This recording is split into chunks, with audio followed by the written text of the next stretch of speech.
Let's discuss a question from thermodynamics. This is a common data question. So what is given is you have a refrigeration. A refrigeration system operates on a reversed Brayton cycle for air. So let's draw that first so that everything you can understand. So these are constant pressure lines. So the air uh, when it exits from the evaporator, it goes into a compressor where some work is done and its temperature increases. Then it gives out heat to the outside atmosphere, which is a condenser, and then there's a throttle part which is uh, constant. I mean, there's an expansion wall, I would say, where ideally it is assumed that's an isentropic process because it's air.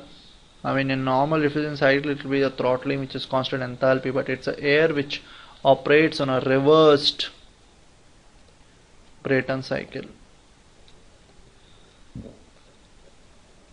Okay, so this is 1, this is 2, I would say, this is 3, and this is 4. I mean, this is all immaterial. So 2 isentropic processes and 2 constant pressure heat addition and heat rejection process, one each. Okay, so this is how the cycle would look like.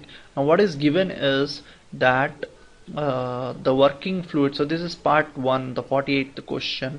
So working fluid. Okay, so this pressure is given as 1 MPa, and this is so this is P2 and this is P1, which is 100 kPa, which is nothing but 0.1 MPa. Okay, so air leaves the cold chamber at -5 degrees, so that is your T1, -5 degrees plus 273, which is 268 Kelvin at T1. T2 is something which I don't know. T3 is given as 30, it enters at 30 plus 273, that is 303 Kelvin.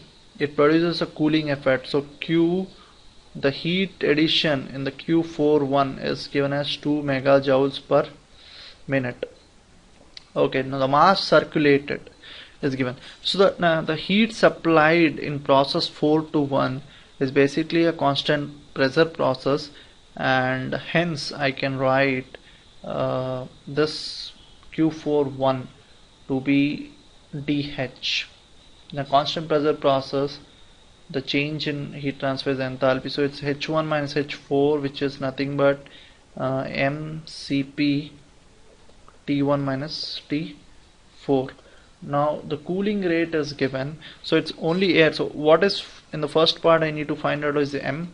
Now Cp is something which I know for air, it is 1.005 into kilojoules kilojoules per kg Kelvin. Now T1 is something which I know, T4 is something which I don't know. So how do I find out T4? Now first, between process 3 and 4 I can apply isentropic process. So the relation between temperature and pressure is something like this. T3 by T4 will be equal to P3 by P4 gamma minus 1 by gamma. This happens for a, so you have a set of relation with temperature and pressure. So this can be derived by combining PV power gamma is equal to constant and PV is equal to mRT, because air behaves analytically. So if you combine these two, eliminate volume, and between 3 and 4, if you use these equations, you will get T3 by T4 is. So we know T3, which is 303. T4 is something which I need to find out. P3 is given as 1 MPa, P4 is 0.1 MPa, so it's 10 power. Gamma is 1.4 specific heat ratio for air, so 0.4 by 1.4. So this, from this T4 I get it 156.9 Kelvin, so which I can use in this equation.